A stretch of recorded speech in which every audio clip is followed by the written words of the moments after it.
datang di podcast Kelompok 4. Nah, hari ini kita akan membahas soal basis data. Tapi saya tidak sendiri teman-teman, saya ditemani sama mahasiswa hebat dari Universitas Sulawesi Barat.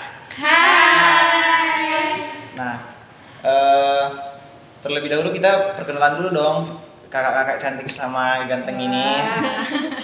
Bisa dari sisi kiri saya dulu nih. Hai, saya Juliana. Hai, saya Siti Asma Hasbi. Hai, saya Andi Fitria Ramadhani. Kenalkan, nama saya Rinat Liadzi. Ya. Bagaimana teman-teman kabarnya hari ini? Ya, Alhamdulillah baik ya. Baik ya. Sudah pada semester 5 ya. Oh Iya iya. nih.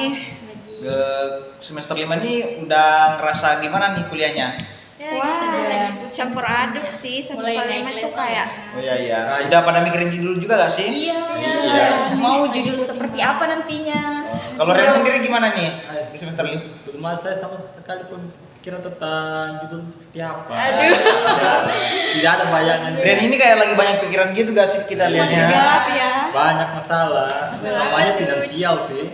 Kenapa nih? Aduh. Finansial. Wah, tanggal tua kayaknya ya. Soalnya kan Aduh, hal biasa Penyakitnya ya. mahasiswa musuh ya. anak kos kan itu Iya, tanggal betul tua. sekali. Iya.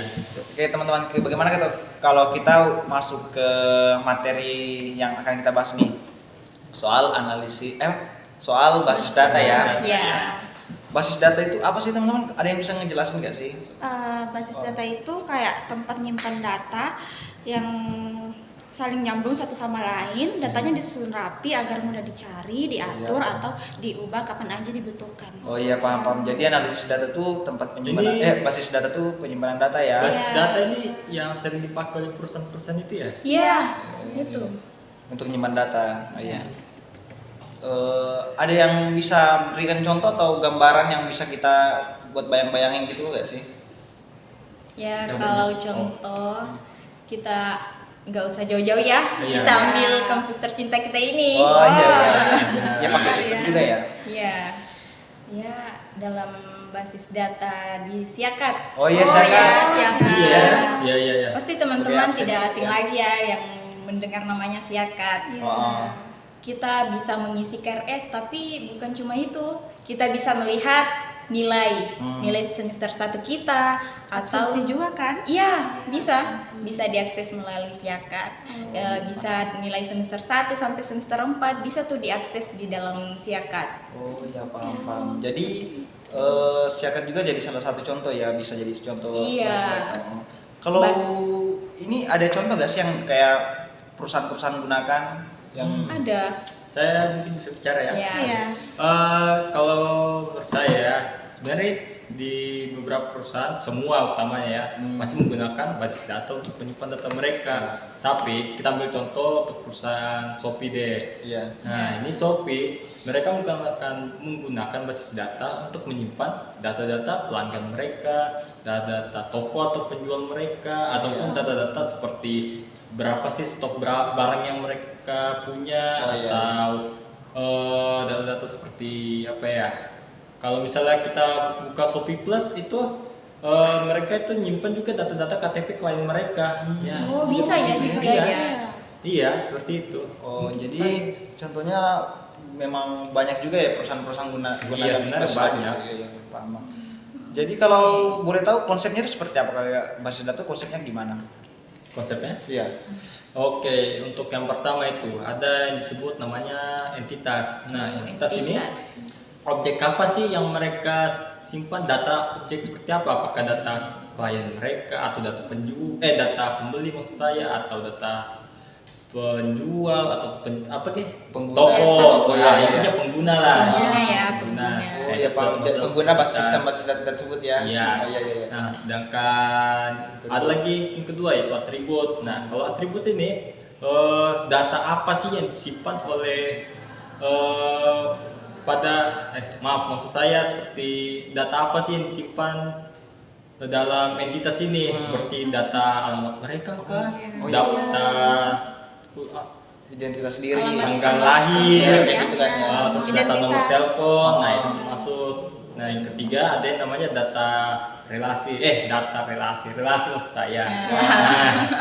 Wajar sih Rian sekarang ini kayaknya kurang Banyak fokus pikiran. ya. Iya. Pikiran. Maaf ya. Yang ketiga itu namanya relasi. Nah, kalau relasi ini hubungan antar entitas ini kepada data. Misal begini, kita ambil contoh tadi siakat ya. Iya.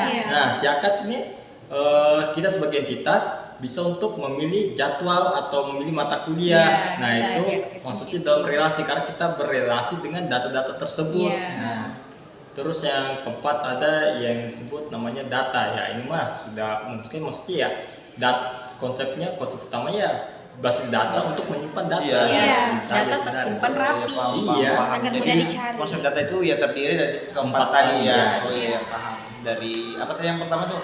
Entitas, kemudian Terus atribut, relasi dan data. Data. Oh iya, paham. Oke. Mungkin ada teman-teman juga yang bisa memberikan bagaimana sih pengelompokan atau pengorganisasian file dari data tersebut gimana? Nah, kalau pengelompokan file ini cara menyimpan data di komputer atau basis data agar data ini tersusun rapi, mudah dicari dan cepat diakses juga. Nah, data ini tidak dibiarkan beracak-acak atau berentakan, tapi dia itu disusun dengan cara tertentu agar mudah ditemukan. Nah, misalnya nih, Terstruktur ya? iya betul sekali. Nah, misal nih dalam perusahaan kan punya banyak data seperti data pelanggan, data karyawan, barang sampai dengan laporan keuangannya kan, ya. Iya, iya. Nah, semua data ini dikelompokkan, misal data pelanggan, nah disatukan dalam satu filenya juga. Nah, data karyawan di file yang sama juga. Nah, itu yang dimaksud dengan pengelompokan file. Jadi perusahaan ini mudah menemukan informasi yang dibutuhkan. Itu ya enaknya teknologi sekarang Ya, betul sudah sekali. modern. Iya. Sih sebenarnya Mudah membantu diakses. ya. Oh, jadi dikelompokkan sesuai jenis atau Iya, fungsinya. betul sekali. Jadi mudah ditemukan. Biar terorganisir juga ya. Iya, Jadi betul sekali. kita bisa membagi data. Saya Sungguh luar biasa menurut ya. saya yang saya tangkap ya. Jadi misal ini data pembeli, data pembeli sama data penjual itu beda sendiri Iya, kan? iya, Sumbernya. Beda-beda sistemnya. Ya, jadi kayak itu makan biaya juga sih untuk perusahaan sebenarnya ya. Iya. Jadi intinya dari pengelompokan data ini untuk pengefisiensian, kemudian mudah diakses untuk pengelolaan. Iya, ya, kayak ya. gitu. Paham. Seperti itu. Mungkin ada teman-teman yang ingin sharing tentang basis data ini. Sharing basis data. Iya. Benar ya. Saya nggak punya pengalaman tentang basis data ini. Maksudku saya sebagai pengguna saja pernah mengalami. Misal basis data itu kayak saya menggunakan Google Drive, kan saya simpan data-data saya seperti data foto, terus saya juga sering simpan data-data kampus atau file-file kampus, file-file tugas dulu kan dari Iya, semester 1 tersimpan sampai ya. semester 3. Karena penuh memori saya, jadi saya simpan ke Google Aduh. Drive. Ini membantu sekali sebenarnya. Jadi basis data itu punya ini juga ya Pak, punya beberapa penyimpanan yang kayak di Android itu ya, kayak Iya, iCloud, kayak cloud di Apple ya, Iya, iCloud, kemudian tadi Drive untuk dari Google kan. Iya. Oh, paham. Kalau SSID itu yang kartu memori itu masih masuk juga basis data ya, penyimpanan data. Masih. Masih. Masih termasuk juga itu. Termasuk itu. Oh, iya. Tapi tergantung dari bagaimana pengguna SSD ini menggunakannya, apakah untuk menyimpan data. Tapi umumnya sih mau menyimpan data. Iya. Biasanya sih begitu ya. Jadi mungkin itu saja yang mungkin kita dapat sharing-sharing untuk hari ini ya tentang basis data. Jadi, oke, mungkin kita bisa simpulkan ya teman-teman, bagaimana konsep data ini adalah tempat pengumpulan data yang terorganisir dan untuk mengefisiensi dan efektivitas dalam pengelolaan data ya. Kemudian tadi juga disebutkan sama contoh dari gak jauh-jauh nih dari contohnya tadi ada dari kampus kita sendiri ya.